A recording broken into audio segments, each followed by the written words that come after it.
Voilà, Soprane a été saillie le 8 mai dernier et on est aujourd'hui le 11 avril. Donc elle est à 337 jours de gestation et elle devrait être à terme. En pratique, je la connais bien, je m'attends à ce qu'elle soit vraiment en retard. Elle fait habituellement des gestations de plutôt 355 jours. Donc, elle a un bon développement mamellaire, mais c'est pas non plus totalement impressionnant. Je vais essayer de m'approcher un peu plus. Bouge pas ma grande.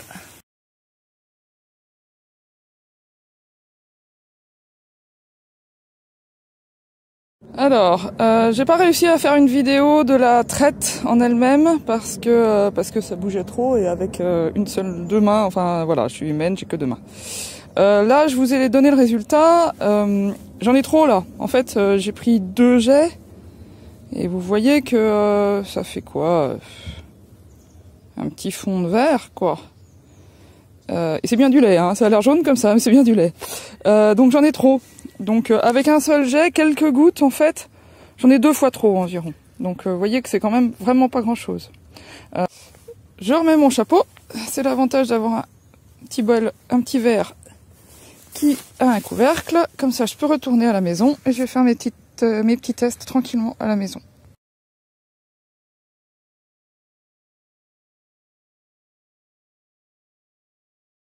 Voilà, je suis revenue à la cuisine, donc j'ai préparé ma petite manip.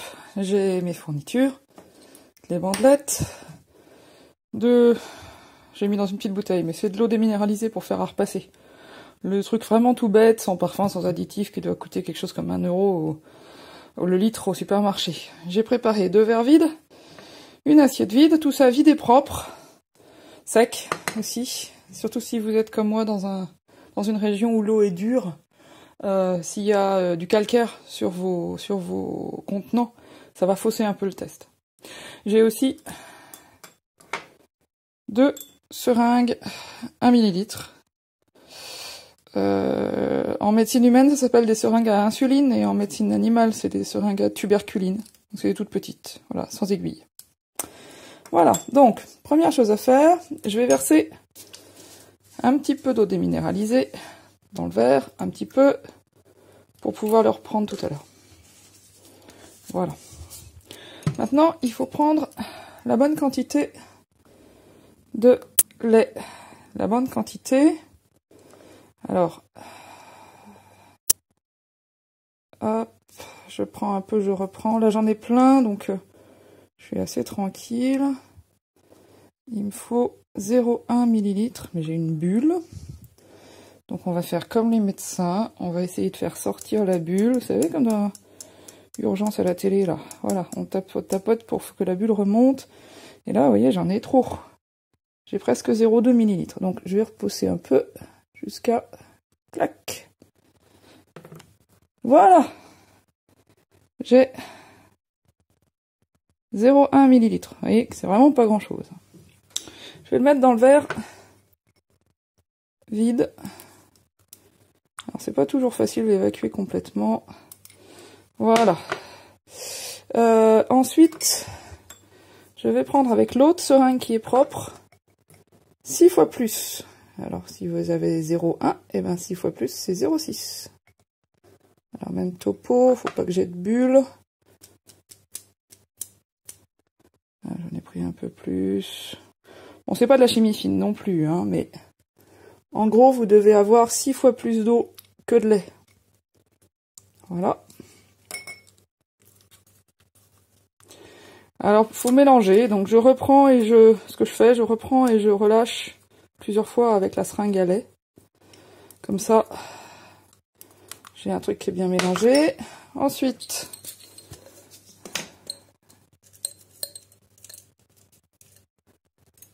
la fameuse bambette. Donc là, mon liquide dilué, je vais le mettre sur les 4 carrés calcium.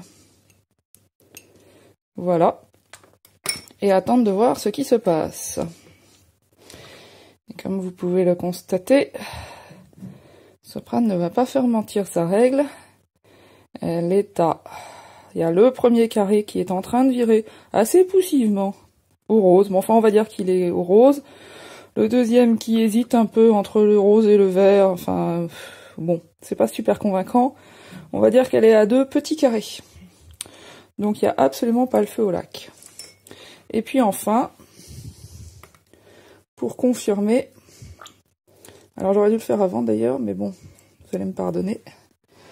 Le pH, alors le pH se fait pur. Donc j'ai repris avec la seringue à lait un peu de lait pur. C'est le carré jaune ici. Et ouais. Bon, elle est vraiment pas prête. Ça tombe bien parce que je la veille pas, j'ai l'habitude, je la connais par cœur. Donc elle va nous faire 350 jours de gestation comme d'habitude. Donc là, vous voyez, j'ai une bandelette à 2 petits carrés, 1,5, et un pH qui doit être... ouais, 8,4, hein, au-delà de 8 en tout cas. Donc vraiment pas de panique. L'avantage de faire le calcium par rapport à seulement le pH, c'est que le pH peut changer assez vite, en quelques heures parfois, en 1 ou 2 jours parfois, enfin souvent. Alors que mon calcium là, il va en général évoluer plus lentement. Ce qui fait que même si ma jument est à 337 jours de gestation aujourd'hui, avec une bandelette comme celle-ci, je vais pas la retester avant 2-3 jours. Bon, évidemment, ça n'empêche pas, enfin c'est pas une science exacte, hein, on élève des chevaux, c'est du vivant, donc ça n'empêche pas de garder toujours un œil sur la mamelle. Là, j'ai vu que j'avais une mamelle qui n'était pas complètement pleine, j'avais pas de cire, pas d'écoulement, pas de perte. Tout cela c'est parfaitement aligné, donc si rien ne change, je vous dis, on est dimanche, je vais retester en milieu de semaine peut-être. On sera à 340, 342. Mais là, pour le moment, pas besoin de mettre une alarme, hein. Elle va jamais pouliner avec une bandelette comme ça, enfin, sauf pathologie, mais c'est extrêmement rare des chevaux qui veulent pouliner avec une bandelette comme ça, hein. Sur les statistiques qu'on a pu faire sur les 2 dernières années, c'est moins de 3% de juments, moins de 2% de juments, enfin, c'est vraiment très rare, quoi. Ça peut arriver, mais c'est vraiment pas l'habitude. Voilà, la manip pour tester le calcium et le pH. Comme vous pouvez le constater, c'est pas très compliqué. Ah si, quand même une dernière chose. Maintenant, on range. Alors, la seringue à eau, elle est pas sale, elle a eu que de l'eau. Donc, c'est pas la peine de la laver. Surtout si, comme moi, comme je vous le disais tout à l'heure, vous êtes dans une région où l'eau est dure, l'eau du robinet est dure. Donc, je la lave pas. Si j'avais un petit marqueur, je la marquerais. Comme ça, je sais que c'est toujours celle-là qui contient l'eau, et elle est propre, elle. Et pour rincer la seringue à lait, je vais le faire à l'eau déminéralisée, parce que si je le faisais à l'eau du robinet, eh ben j'aurais plein de calcium. D'ailleurs, je vais vous montrer, vous allez voir. Moi, je suis en Île-de-France. Regardez. Hop, de l'eau du robinet.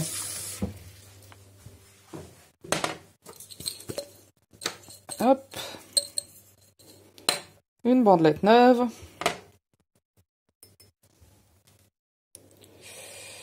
Vous voyez le bassin parisien là? L'eau dure qui dit qu'il faut mettre du produit pour protéger la résistance de la machine à laver, ben voilà, il est là. Vous voyez que là, l'eau du robinet, elle a plus de calcaire que le lait de ma jument. Elle est entre 3,5 carrés là. Donc, ben voilà. Pour vous dire que toujours vos tests avec de l'eau déminéralisée, pas de l'eau du robinet, enfin sauf si vous habitez à Volvic, auquel cas vous aurez de l'eau probablement moins dure que la mienne.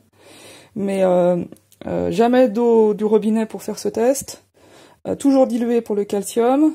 Et vous voyez, bon voilà, j'ai remisé mes 2 seringues, lavé à l'eau déminéralisée. On va les laisser sécher, piston tiré. Et voilà, c'est fini.